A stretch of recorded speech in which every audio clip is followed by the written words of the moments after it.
What up, fam? Today we are going in on what it means to truly be inclusive. We have our friend Willie Matt here, William Matthews, that's going to join in the conversation, and it's going to be an amazing one based on the idea that are we truly inclusive as a church, as a nation, as individual people?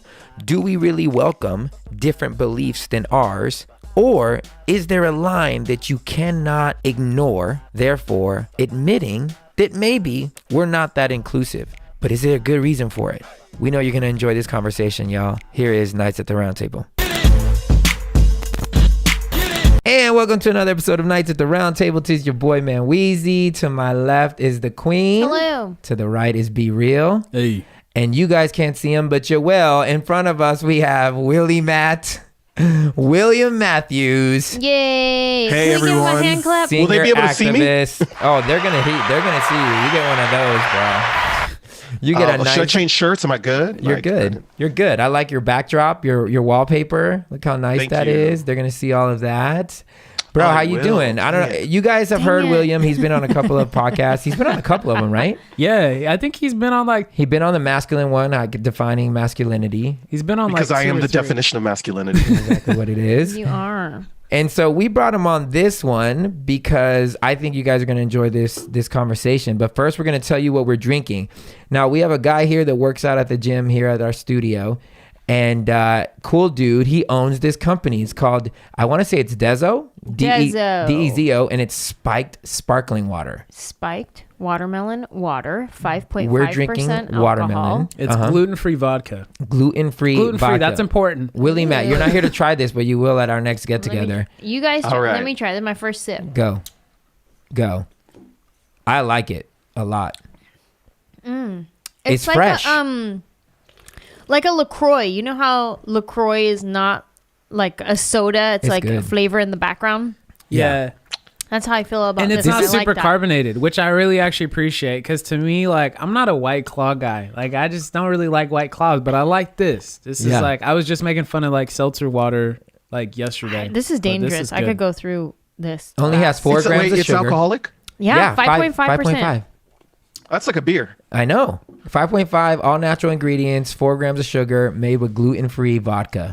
Wow, we about to Good on you, live. Dezo. We'll put the link in the description if you guys want to check this out for your next party.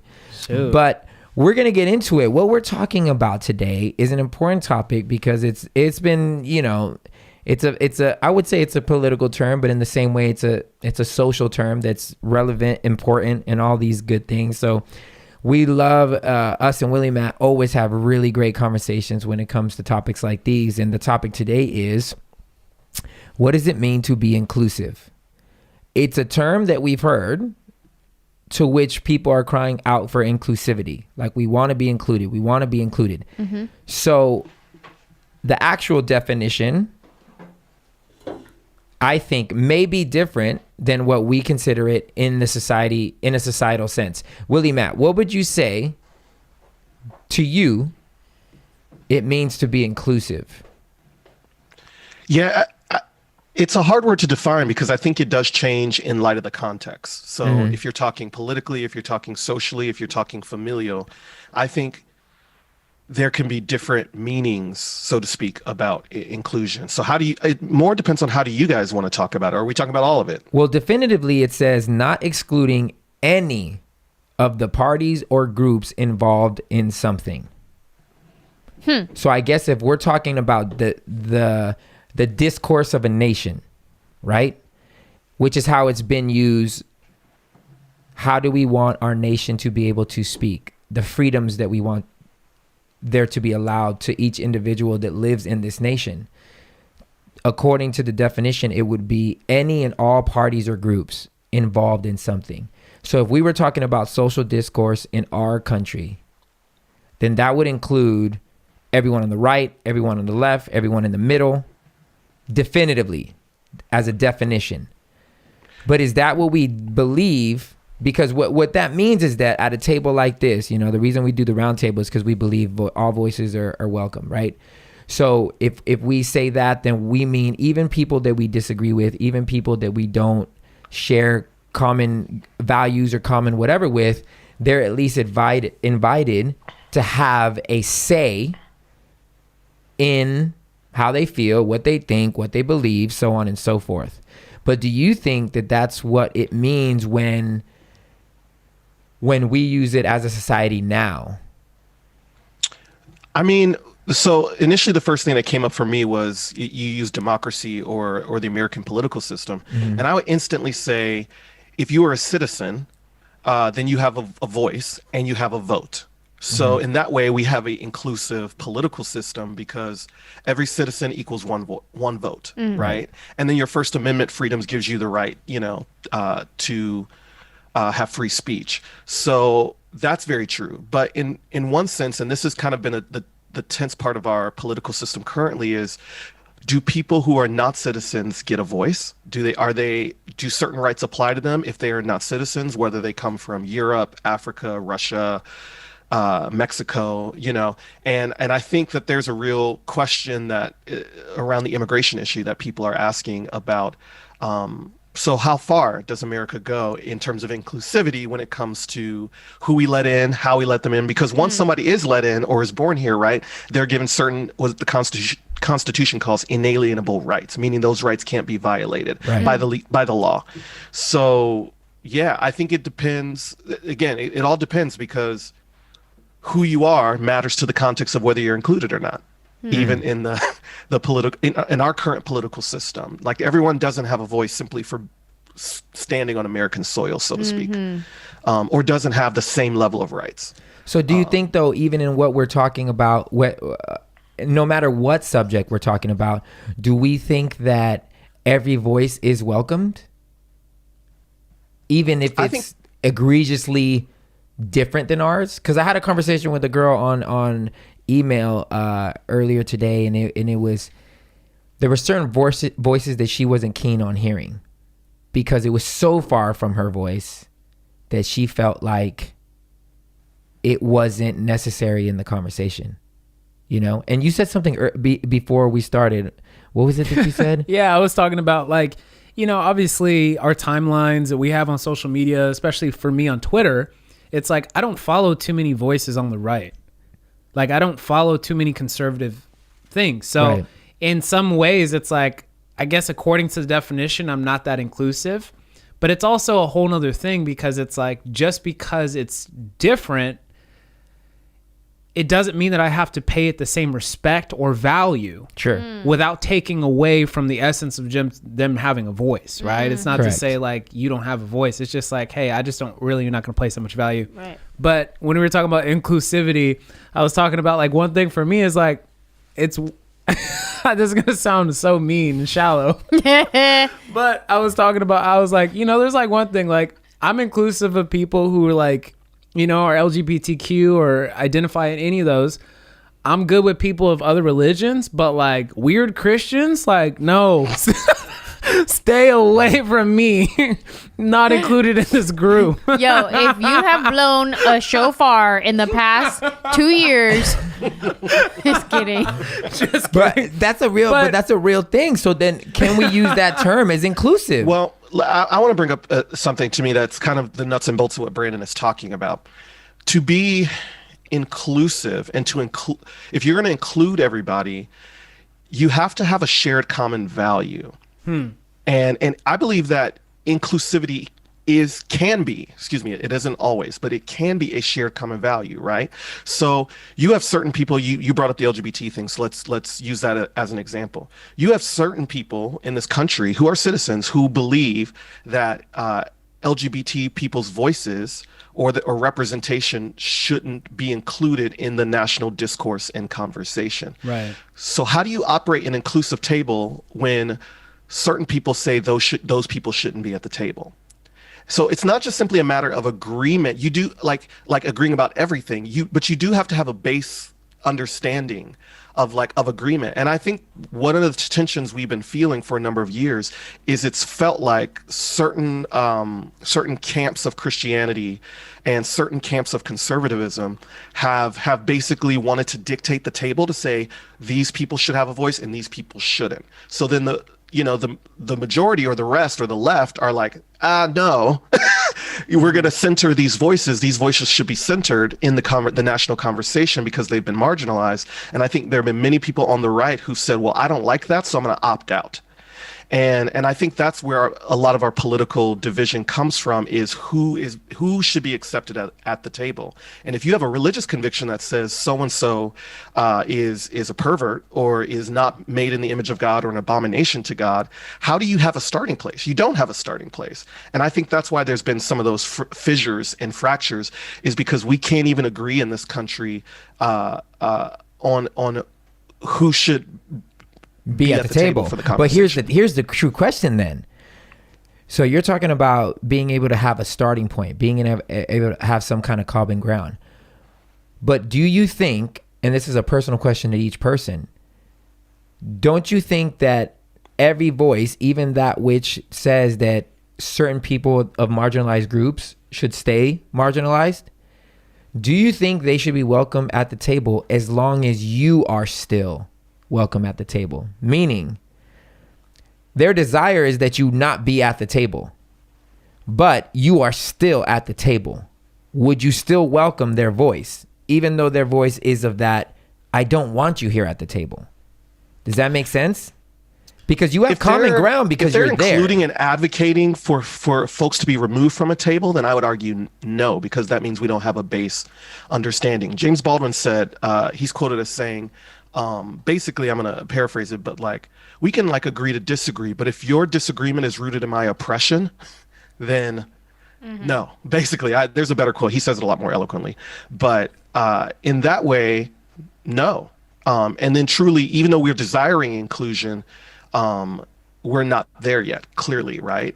If certain people, and I would say, for instance, if people were okay to have a different religious conviction about sexuality, but didn't deny civil rights to the people they disagree with, didn't deny an ability to marry, adopt kids, like real basic fundamental like pursuit of liberty and happiness, for all, like the American dream. Like if you're denying some aspect of the American dream of equality under the law to certain people because you disagree with their lifestyle, then I would say no. I think you shouldn't be at the table. Yeah. Do you think then you would still be considered inclusive then?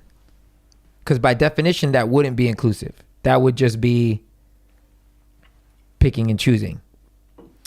By definition, I'm just talking about by definition, that would not be inclusive. I feel like, yes, that person should still have a voice, but go find somebody who want to hear it, because I don't. Bye. Well, see, because I agree. I think there should be room for everyone, but I think I think for me, as long as we're at the table, it doesn't matter that you disagree, because it's not saying that you control the table. Right. You can be at the table and you can wish everything in your world for me not to be at that table, but I am still at that table. So I am still included in the discourse. There's a lot of people that may disagree, or they may be completely racist towards me, or they may be a lot of things towards me. And that's fine. You are welcome at the table, as long as I am welcome at the table. So if their views keep me from the table, then that's where I'm like, okay, we have a problem. And then are you still inclusive? Well, yeah, I'm still inclusive. I'm just not being let in. So they're not inclusive. I would totally welcome them as long as I'm okay to sit at the table and share my views. You are more than willing to be at the table and share your views, even if it means you don't want me at this table. But as long as I'm still here. Yeah, the Baldwin quote says this. It says, we can disagree and still love each other unless your disagreement is rooted in my oppression and denial of my humanity and right to exist. So do you think he means that he then can no longer love them because they are not loving him? No, I don't think that's a matter of love. I think that's a matter of safety, right? And when we talk about in this country... I only said love because he said love. Do you think he said else? It doesn't mean that I don't love you. Yeah, he says we can disagree and still love each other unless your disagreement is rooted in my oppression. But does that make sense? He doesn't necessarily address love in the second half of that. It more has to do with we can disagree, and it's like, hey, your disagreement at the end of the day, if it's this, then like, hey, we don't need to have this us being at the table together. Yeah. William, what were you saying? I would agree with that. It's a non-starter. It's less about, and James Baldwin, in the context of his life, has clearly said many times, I don't hate anybody. He's not like, I'm not looking to hate. I'm not wanting to hate. I want this nation to make due on the promise that it is given, particularly in his context, to Black people. And he was also a Black queer man too. So that's clearly included of him saying, I love this country. I want it to make due on its promise. And I think the inclusion thing gets tied up with equal justice under the law, meaning we have not lived up to our ideals. There's been an ideal in the Constitution that says all men are created equal. But clearly when that was written, it mainly meant white men with property. Right. That's who it didn't include women. It didn't include Black folks. It didn't include Asians. It didn't include LGBT folks. And what we have done through the project of this country is made a more perfect union. So I think in a real way, we are not an inclusive society by the very definition, to answer your question. But I think the goal is to move us in that direction and to see how many different people we can bring to the table and to see if we can work together. Mm. Well, I think that's so do you think then inclusion can only be really attained? So then is the term not valid for anyone right now until everyone can be on the same page or find common ground? Like, can we even use the term? Freedom, right? Like, until the most marginalized are free, none of us are free. Mm-hmm. But what do we talk about, right? In this country, freedom. We're known for freedom, right? Like, and so we are a people in tension. We are a people. So it's not that the phrase has no meaning. It's just that the phrase is incomplete, or the ideal is incomplete because we have not learned to live it out yet. Interesting. I didn't know if I would arrive to that. Yeah, and it's even like, it's crazy because as you were saying that, William, I was just thinking about like, what would it actually look like to be an inclusive society and culture? Mm. It's actually really tough for me to imagine. Mm-hmm. So it's kind of crazy because it's talking about like, oh, is this inclusive? Is this inclusive? And then I'm even thinking of like, what would it actually look like if it was inclusive? We don't know. Mm. Mm-hmm. And it's weird, and it's actually kind of somewhat troubling, the fact that I can't even really imagine what an inclusive society would look like. Do you think inclusive society would be like, say I'm a white guy and I'm racist against a Black dude, right? Mm-hmm. And I think I'm better than you. I think I'm superior, but I will respect you being my neighbor. That's tolerance. That's not inclusivity. So when does he cross into inclusivity? When he learns to recognize the beauty inside of differentiation. When he can see that humanity is a spectrum of possibilities and a spectrum of identities and a spectrum of ways of being, and he can actually say that might not be for me, but I'm not that person, and I can genuinely respect it and even find beauty in it. Like, I can look at the way somebody lives their life different from me and say, I don't think I want to do that, or that wouldn't be what I do. And this is the same thing, for the LGBT thing. It's like, if you're afraid of gay marriage, you don't have to get gay married.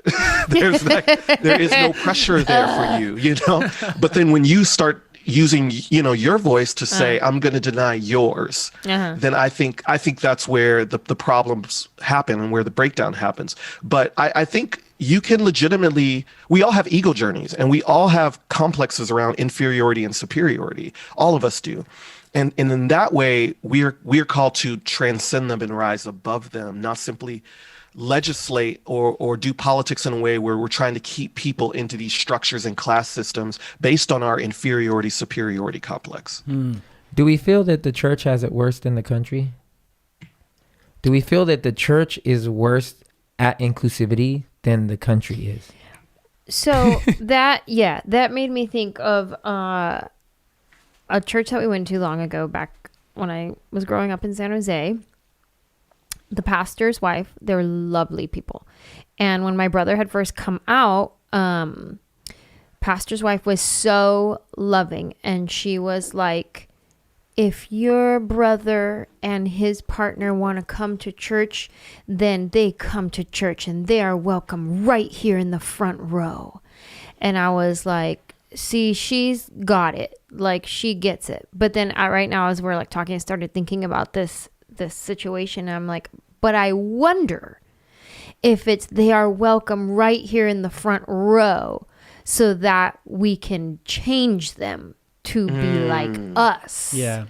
And therefore you are included as long as I get the opportunity to adjust you and fix you and make you what I want you to be. Yeah. Now, I don't know if that was her intention, because she's the sweetest woman in the world, and she never said anything other than that sentence. They could come and sit right here in the front. And I was like, thank you. It's the last church that I was on staff, not my current one, but the last one, I remember it was like, it's funny because I feel like mostly in my church experience, it's like they love to use the language and they love the idea of being inclusive, but when it actually comes down to it, these other voices are not respected and not valued. And so my last church, I remember in our young adults ministry that I was help leading, we had a gay couple there, and these guys were like the most like committed to this group, like absolutely loved Jesus, was there on time every single week, never had to ask them like, hey, can you help this week? They were always the first ones there. And I remember at one point it started getting brought up into some other circles that, hey, they're gay and they're serving at church. As if that was like a big deal. Like they're all here with the same exact intention as you are, showing up to the service. And so I remember one of our like pastors had to go have the conversation with them of, hey, you aren't allowed to serve here anymore. No. And so it ended up turning into something that they broke up, and they obviously had to they left the church because they're like, why are we going to stay at a church that says, hey, we love you, come as you are, but don't really come as you are, because if you're as you are, you can't serve. And there was another one of the, do you got something to? Yeah, I was just going to say, or add to that and say, and I think that is where we move beyond tolerance into inclusion. So the tolerance would be, come sit on the front row. Yeah, sure, you can attend church. Hey, you can even give money. Yeah, you know, and I know some pastors who has said that. Yeah, gay people can come and give money. They just can't do anything substantial in the church. And that's tolerance versus inclusion, because inclusion would be for your brother and his partner. Can they serve in the children's ministry? Can they teach Sunday school? Can they usher? Can they lead worship and sing in the choir or play in the band? Will the pastor marry them? Like he marries or she marries every other straight heterosexual member of this church? Inclusion would say, you know, can they get baptized? Which has been a big issue for a number of LGBT people who come to churches, and they go through, there was a big story that came out of, or article that came out of about Passion Church, about a lesbian woman who went through the whole baptism course and the classes, and then was denied oh, wow, her baptism because she would not be gay. And so again, how do you sit at a table with people who not just have a different opinion from you, but exercise their power, not just their voice, but their power to exclude you, to say, well, you can't do X, Y, and Z because of your basic nature. Yeah, that's what came to my head was it is hard to be included or to be, I guess you would want to be included. But if someone uses their power to not include you, then I think that almost like forces you to not want inclusion. Yeah, forces you to build your own table. It's like I have to be forced to now not want to be included. Yeah. And do you see now, that's how some of the political stuff is playing out now, where folks who didn't feel included are gaining their own political power, whether they're in certain institutions or if it's in Hollywood, right? You know, if gay folks aren't allowed to be who they are in public out here, but guess who gives them permission to some level? Hollywood does, you know? Like there's so you see an overrepresentation, what feels like, I don't think it really is, but what feels like an overrepresentation of gay folks in Hollywood because they lack power over here. It's like why you see, you know, most prominent black guys are always sports guys or rappers, you know, when it's like, why? Or music, because the Motown music created an avenue for black people to make money and to actually like get wealthy and build a life for themselves. That had never happened in American history before to that level, you know? And so wherever the avenue is, folks are going to do it. And then they're going to build their own political power bases around it. They're going to use the same system of democracy to fight for inclusion. And they're going to do it to the opposite of anyone that's resisting that, or another political party that's resisting that. And I think that's why we're deeply entrenched. And then that party, or whoever those people are, can oftentimes will double down on what they've created or what they think is right. And I think that's where this polarization thing is really, really stemming from, is some core issues of who's included and who's not, and what does that mean legally? I think going back to that original thing, whether it's immigration or whether it's LGBT rights or it's civil rights or it's gender equality, all those things are rooted in who has the power and how do they get to exercise it. Man, so really do we think that inclusivity then is really just a power play? Like, it's the biggest form of ego trip. It's a global boys club that's saying, this is who can come in, this is who needs to stay out. And I'm almost afraid to say, like, I don't know, I'm trying to think in my life when I've ever been someone who's excluding someone else. Because I almost feel really bad. I think there was for sure a time when I first got saved. I was a zealot. I was a big zealot. I was very exclusive of religion in itself. Like, I felt that only certain people could partake. And now I'm feeling the effect of that, because a lot of them do not want me to partake. They're not okay with me partaking in religion, because I don't fit the mold, which is very interesting. What do you do? Okay, so let's bring this. We were talking about it in such a macro sense, but how do you bring it into a micro sense about actual friendships, right? So let's talk about circles of friends. Is it even possible for a circle of friends to be completely inclusive? Then does that mean that you just allow everyone in your friend group? And where are the lines? Where are the lines there? I'm just raising it as a question. We're calling the boundaries. Yeah. So, like, Manny and I were pre-COVID notorious for having big celebrations because we didn't want to leave anybody out. So it was like we would do Thanksgiving and invite everybody we knew, and everybody would be like, hey, I got a friend, can I bring him? And we'd be like, yeah, bring him. They just got to bring a plate, bring some food to offer, and we didn't want anybody to be excluded, we wanted everybody to come.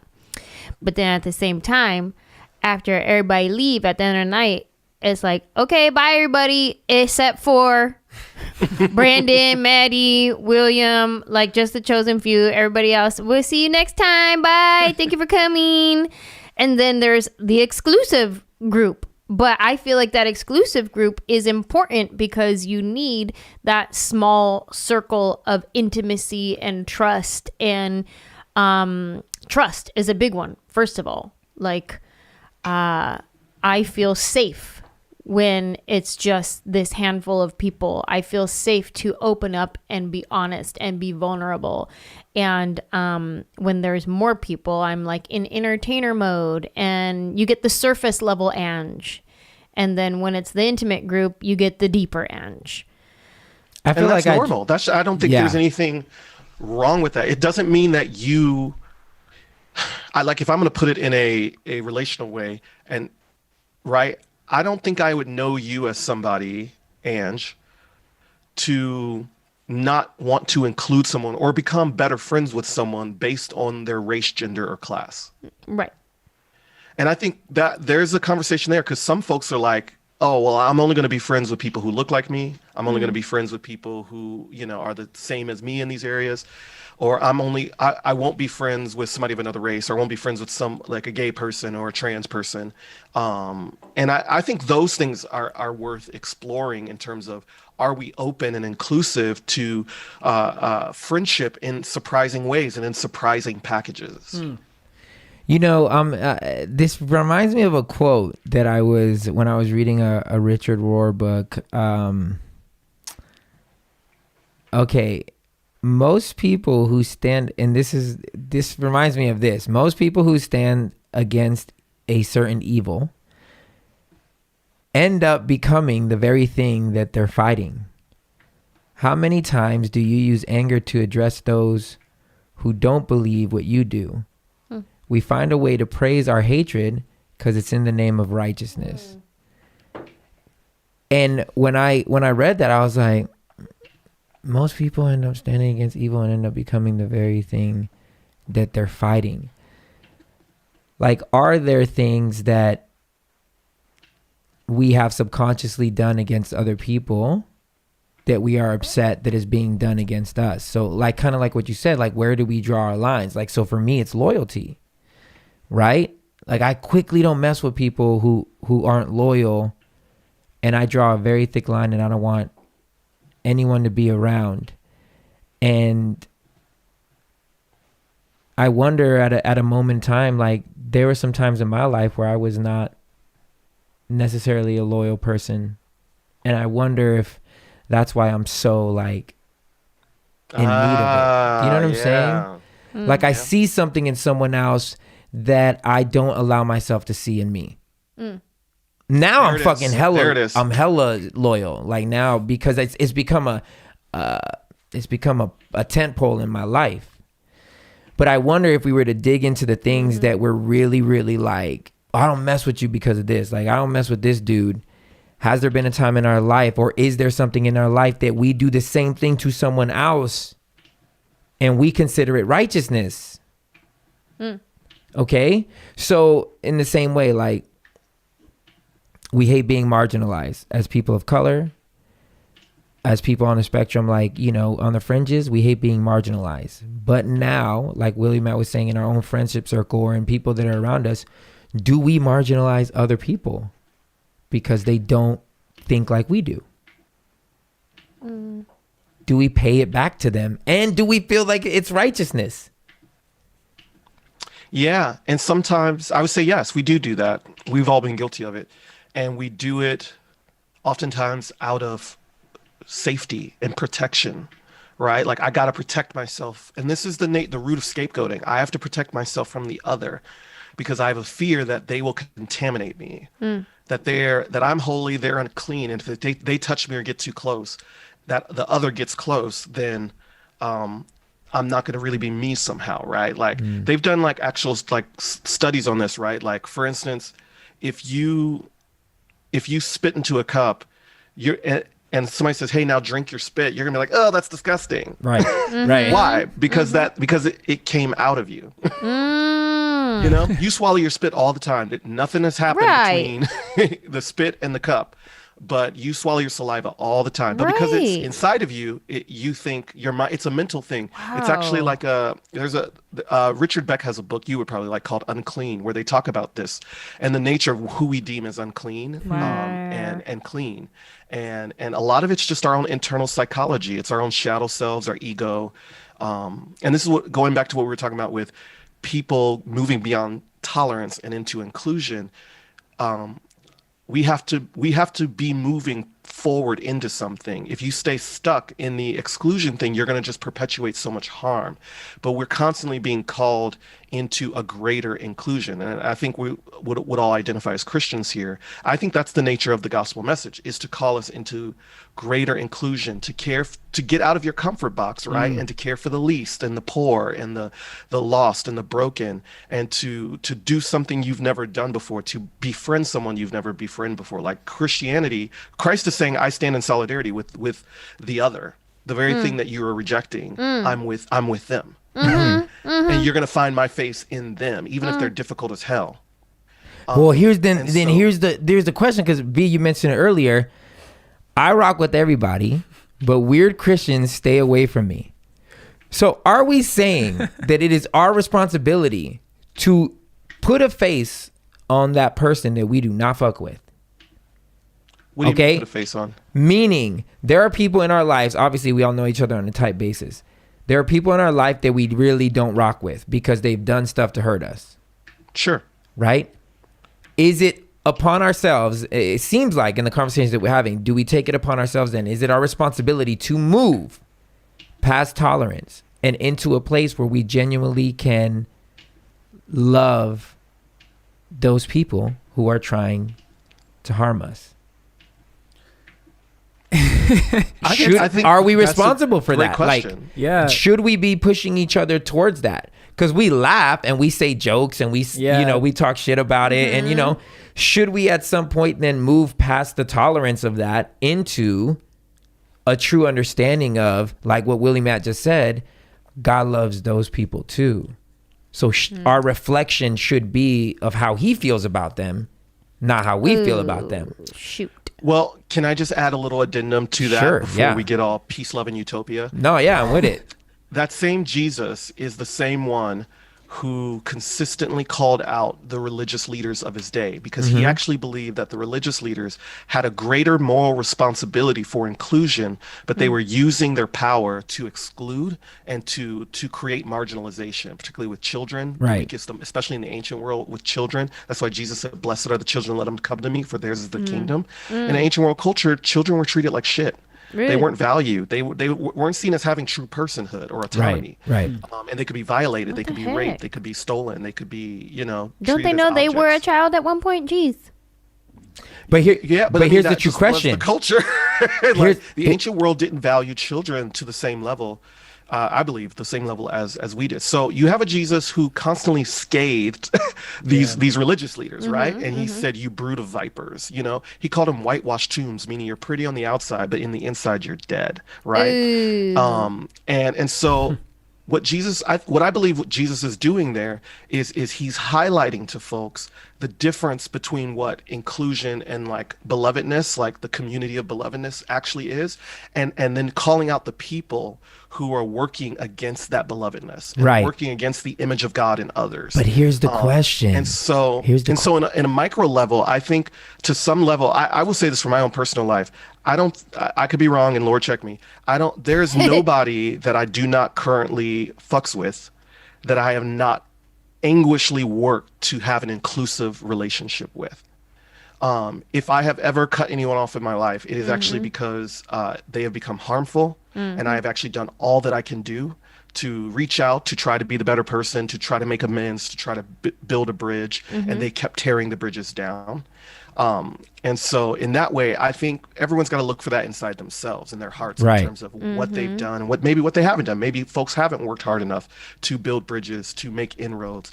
And some folks have actually like, I'm keep being abused and I can't do this anymore. And then you wrote a song about it called Judas, which is now available on Spotify. Check it out. Thank you very much.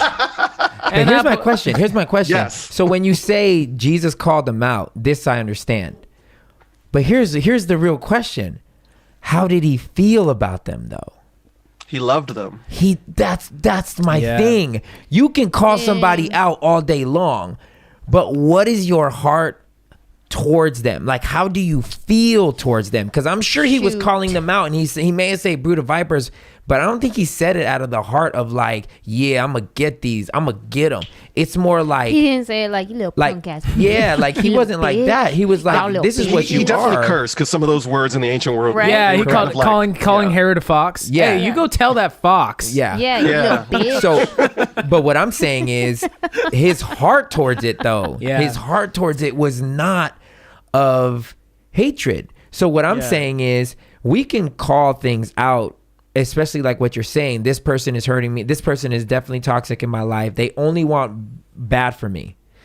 But if we were to then internalize, what is our heart feels towards them? Are we really accepting that they want our demise, and we genuinely still love them? Meaning, if they were to call tomorrow, and I asked myself this question today, because when I saw the damn Mind of Manny and I was talking about my groups that fell apart, on the second one, I edited the caption and I was like, just so that everybody knows, I freaking love Blanca. We are in amazing terms. Even though I said what I said on the video, we are amazing terms. I support everything that she does. And I'm even grateful for pandas. And I thought about that. I was like, if this dude called me tomorrow and was like, hey man, sorry for everything, what would my immediate reaction be? You got my money.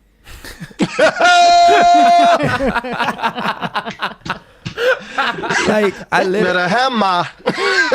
if he called me in humility, if he was like, yo, I'm sorry, like, would I immediately forget all the wrong? Not forget it in the sense of like pretend it never happened. I mean, forget it as in like, bro, thank you. Acknowledge the humility and make amends right there. Now, that doesn't mean that I'm going to jump into trust. Right. But it means if you're humble enough to pick up that phone and call me and admit that you're sorry, then I have to admit at the same time, hey man, well, I'm sorry for what I did to you, and make it right there. Because my heart has been in a place, I've worked my heart to a place where I'm ready at any minute to mend that bridge the second the opportunity presents itself. So I guess that's what I'm throwing onto the table. Do you guys feel like with those faces of people that are not necessarily included in your life right now for whatever reason, do you feel that your heart is in the place that if they called tonight when we finish this podcast, that your immediate response, because your heart is already there, because you long for the relationship to be mended, do you feel that your heart would immediately be like, I've been waiting for this call? Thank you so much. If I'm being honest, probably no. That's good. That's what we want. Like, raw yeah, honesty. like I think like, you know, the story of the, you know, the prodigal brother and prodigal son, you know, it says that like, you know, the father, he didn't go out searching for him, but he left the light on at home. Was like, yeah, if you come back, there's a place for you. I feel like with some people, depending on the degree of hurt that was on their end towards me, there's like some people in my life where I look at it and I'm like, yeah, I'm not out searching for you, but the light's home. Like whenever you decide to come home, just know you got a place to stay. And there's other people that it's like, yo, this light's off. You're not welcome here. And again, that's like, Ooh, yo, my light bulb went out. Sorry. yeah, I'm sorry. The power went out. It's bad, you know. But the father ran to him when he came. Yeah, he But did. he not the father though. I know. That's truthfully a metaphor about the ability of God to love all of his children. Like that's what that story as a parable was. Because I think as humans, we do have certain limitations, though we're striving for inclusion, or even as a Christian, you could say I'm striving towards Christ likeness. Right. I'm not the father. Yeah. So do you I don't feel? have, Do you I feel don't that have eternal wells of like compassion and of that kind of- forgiveness and, you know, and restoration for you? Maybe I do. Maybe I have more than what I think. Sure. But I don't necessarily, I might not have that because I'm that's- still He human. said, I'm and not the frail. one. Yeah. But is the humanity the excuse to not work on it? Do you feel like there's there's certain offenses that you just literally feel like I don't want to work on this? Like I understand that maybe I could, I just don't want to. I think there are seasons where you don't, and that's fine. Yeah. I think grief works like that, and pain and trauma works like that. I think it's okay to have seasons of life where you're like, no, I can't. And if you can't, you can't. There's nothing worse than somebody forcing you to be in a situation that you don't want to be in. Sure. For whatever reason. But I do think there's a word that you're bringing up, or an idea that you're bringing up that has a word that I think we really don't know how to work through, which is the word reparation. Mm-hmm. How do we repair what's been broken? I mean, you mentioned the situation with pandas, and I think the real question isn't just simply acknowledgement. How does he repair the harm that he did to you? The emotional harm, the financial harm, the trust harm. Like there was so much harm created. I think the question, we don't do well in our culture with reparation. How do we make like real amends? Not just I said I'm sorry, because we do that really well. I am so sorry for. We do that right. Like we teach children to do that. Just say you're sorry. Doesn't matter you mean it. Just say you're sorry. You know, like, and you're like I ain't sorry, right? Like, but how do we teach people real humility, and how do we teach them how to own their mistakes? And that can go for all of us, not just these other fictional people we're thinking about. How do we as human beings own our mistakes, own harm that we've created, bad behavior, and then how do we make amends? How do we repair to the point where that very thing, it's almost like it never even happened? And I think that type of repair is possible. And I think the scripture is trying to teach us that that type of repair is possible. Mm-hmm. Yeah. And the human heart it can do a lot of things. It's fragile, but man, it can heal. And so I think that's a big question. You know, I think about it, and I think about what I actually need reparations for in that situation. And maybe this is just me, maybe I'm a softie, but I feel like when that happened, the day that it happened, I started working on my heart, because I feel like the real problem was not the money, was not the whatever. Because again, I feel like within relationships, there's always two people involved. So there's probably a lot of shit that I did that hurt him. You know, even though for me, like I'm pretty good at assessing like what I did, and I've apologized. You know, I've already apologized for that stuff, but it may still hurt him. So I think for me, reparations would look like just an honest apology, and an admittance of like, I'm not what you said I was. You know, I mean, you owe me a lot of money, but for me to lend you that much money, and then for you to turn around and say all you care about is money, is like, part of me needs to know that is the biggest oxymoron I've ever, like, how do you do that? How do you turn, you know, 1 minute somebody gets you out of a massive debt, and then the very next minute you accuse them of only caring about money? So, buddy, I wish I was there and I could hug you, because that breaks my heart a lot, because that was never about you. It was always about him, you know? And again, that could go for any situation where anyone's thinking about. I had to realize, like, man, that was really about them. They said those hurtful things that were very untrue. And I had to really search myself, wait, is that true? And I was like, wait, that's actually not true. And actually realize they were projecting. They were clearly projecting. And it sucks, because all these years later, you still get haunted by the feeling and the words of like somebody labeling you something that you're not. Yeah. And I think when we do that, that's when we are disrespecting the image of God in people, and we're disrespecting them. And then folks can't get brought to the table. They can't be included. But the amazing thing is that the amazing thing is that when I really searched myself, like, I literally have no ill will. Like, I don't feel I don't like think about it. Like, I really don't ever think about it. Like, and I don't get like angry when I hear his name. I don't get salty. I don't crack jokes. Other people will crack jokes before I will. Like you said, where's my money? Like, other people will say that shit. I never ever crack a joke about it, because I'm kind of like, I don't think it was about the money. I'm actually more like, thank you, Jesus, that I can lend this much money and not be on the street. That's really what the second it happened, I was like, man, I was able to just lose that money and I'm still beyond fine. Thank you, Jesus. Thank you, Lord. And that's what I took away from the money side of that thing. The heartbreak, though, is still real, and that's okay too. Yeah, like, yeah.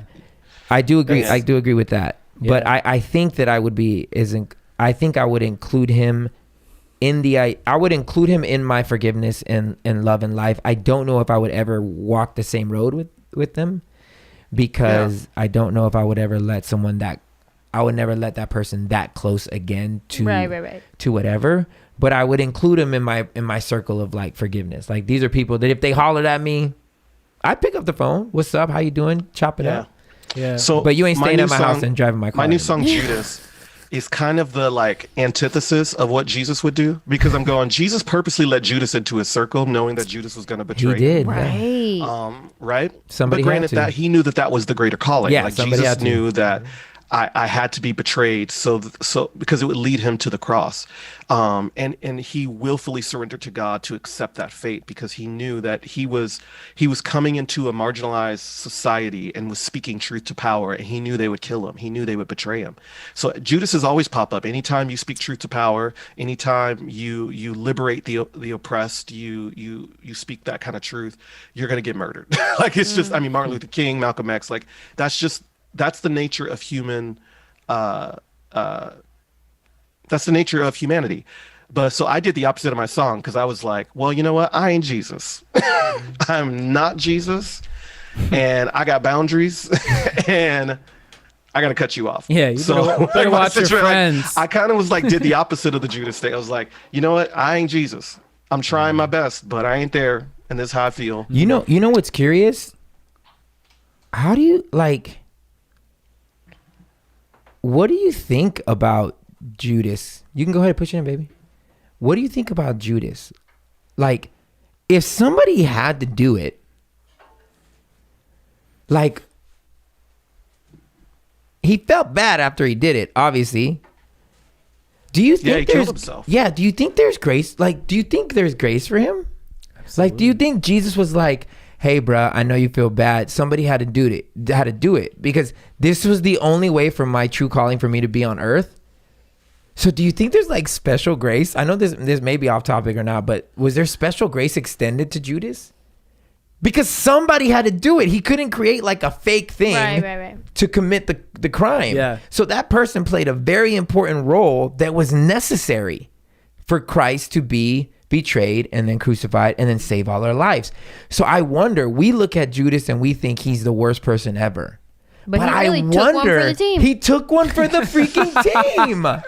But I don't know if I call it yeah. that. But think about it. If it was like, it'd be different if he did it and was like, yeah, I got him. Yeah. But he wasn't. He felt remorse. Like he felt really bad that he did the wrong thing and he thought he was doing something right. He thought he was actually exposing something. And in fact, too, it's crazy because Christ was like, hey, like he didn't stop him from doing what Judas was trying to do. In fact, he just like actually let him do it. Yeah. That's like real love. Like I'm not going to try and control you and I'm not going to try and make these decisions for you. Like, even though your decision to hurt me, I'm going to let you make it. And I think like, obviously, man, I'm trying to be like Jesus. It's a struggle, obviously. But like, I think I'm still tripping off what you said probably like 5 minutes ago, William, was you were talking about like this decision has more to do with like you and less about me. And it's funny because I've just been like in my mind since you said that, I've been like going back over certain situations in my life where people have hurt me and looking at it through that lens. It almost like, again, it doesn't take away the hurt, but it makes your heart just a little softer because you realize like, oh, this wasn't me. This wasn't just Personal. my ego. Yeah. Like it wasn't personal. Like it makes me actually kind of feel bad for you a little bit. Obviously that does not diminish the hurt and the damage that was done and the trust that was broken. But in a sense, it's like probably that was like the heart of Christ. Like in situations like that, like there was such a Father, forgive them. Yeah, there was such a hold. There was no ego. There was no pride. And he could see through those things. He wasn't looking at the situation through his own insecurities and his own fears. He was looking at it literally through the lens of this all loving, all generous, all grace, all everything God. And like that decision that Judas made, like I couldn't even imagine what was in his heart and how he viewed that situation. Yeah. I think of it exactly like that. I think of that whole gospel narrative or the passion narrative as about like the natural fallout between friends, right? Mm-hmm. Like Jesus had done the same thing to Peter. He said, "You're going to betray me," right? Yeah. Peter was like, "Lord, I would never. Lord, I would never. Don't you know?" Right? Peter was ready to like defend him with a sword, Right. you know. And then Jesus cuts the guy's ears off, and then Jesus heals the guy's ear and says, "If you live by the sword, you will die by the sword," right? And then you would think Peter would be the one riding. And then he said, you know, when the crow strikes 3 times, you'll have betrayed me, right? Like Jesus knew that Peter, your spirit was willing, but your flesh was weak. And going back to what you're saying, like other people and their projections, like I've realized everyone that's ever hurt me, like I said, it's been really about them and it's been about their cowardice, their lack of courage, their inability to tell the truth or just own how they felt and just speak their truth. And so it forced them to do a number of shady things, right? And it's forced me to do a number of shady things, Right? Because I didn't want to be honest. I didn't want to tell the truth. I didn't want to be brave. And I realized that is what's motivating so much of that is when the pressure comes, right? When the mob is there or the people are looking on and it's go time, are you going to stand for what's right? And in Jesus' situation, they praised him, Hosanna, and 3 days later, crucify him, right? Because the pressure broke all of them. The pressure broke Judas. The mob pressure broke Peter. It broke the disciples. They couldn't bear the weight of what Paul calls the weight of glory. They couldn't bear the weight of the fullness of who God was in their midst, and it crumbled them. But then here we are after post-resurrection, where Jesus goes to Peter, right, and he finds him fishing, right, and he just embraces him again, right, like post-resurrected Christ. Here he is coming to Peter again, and not condemning him and judging him and said, you failed me and how dare you, and didn't ream him out like any leader would. but simply said, like, you are on this rock, I will build my church. Like, I will. And Peter goes on to be one of the greatest apostles in living history. Yeah. And so people can be redeemed, situations can be redeemed, and people who've been excluded can be re-included. Yeah. I think that's the ultimate message. So I like that you just ended it like that, because I think for each individual, and I think especially for us as friends, that we should always have that spirit of those who have been excluded can be re-included. If our hearts stay soft enough like they that. could audition. American Idol, Angela's up there with Simon Cowell, like, sing me your best apology tune. She's gonna have her. It's gonna be the voice. She's gonna have her chair turned. All right, let me hear your apology. I'll turn around if it's good. Boop. Yeah. If I feel some emotion while you're singing. Your best apology tune. This is the apology. You're gonna have to like Jasmine Sullivan that thing for me to want to If come I back don't around. hear at least 7 runs, bye. You ain't ready. You don't mean You're not ready. I love it. I love it. Man, such a good conversation. Man. It is. Can I say one more thing? Of course. I just want to say, I believe, and I believe this is important to state, I do believe in the ultimate restoration and redemption of all things. Yeah. I believe that God in the end is a father, a loving father and mother who will redeem and restore every disobedient member of his or her creation, and that all will be welcome into the kingdom of God. And I love Revelation 22, where you see this picture after this Armageddon and all this like destruction happened, and it says that the gates of the New Jerusalem, her gates will never be shut. Yeah. And that you see this thing of God's ultimate act of like cosmic inclusion to say, even in the afterlife, like that there is still an open door. You can still come in and be included. And I think God is the most patient being in the entire universe and will wait out all of our arrogance, all of our pride, all of our sin, all of our messiness. Because as 14th century poet William Langland says, and it's my favorite quote, he says, "But all the wickedness that man may do or say is no more to the mercy of God than a live coal dropped into the sea." Wow. That's deep. I believe in that mercy. Amen. And Wow. it supersedes all of us and me and my own pettiness. Yeah. I'm with that. Wow. Man, I'm so grateful for this conversation. Thanks for picking up the phone. Thanks, William. Thanks for Love welcome. you. always being willing to have a conversation. Wow. We really hope Thank you for having me. Yeah, we hope that you guys learned something from this. I learned a lot. You know, I about myself, just about the topic. Didn't know where it was gonna go, but I'm so grateful. And you know what? We'll also put the link to the song Judas in the description. Oh, thank you. Let's put that in there since we ended it talking about it. I Let's think go. it'll be good for you guys to take a listen and follow Willie Matt, an incredibly impressive dude. We love him. And as we always say, we pray that you find a seat at the table. But if you don't, you're always welcome at ours. Cheers. Cheers. Love you, Willie Matt.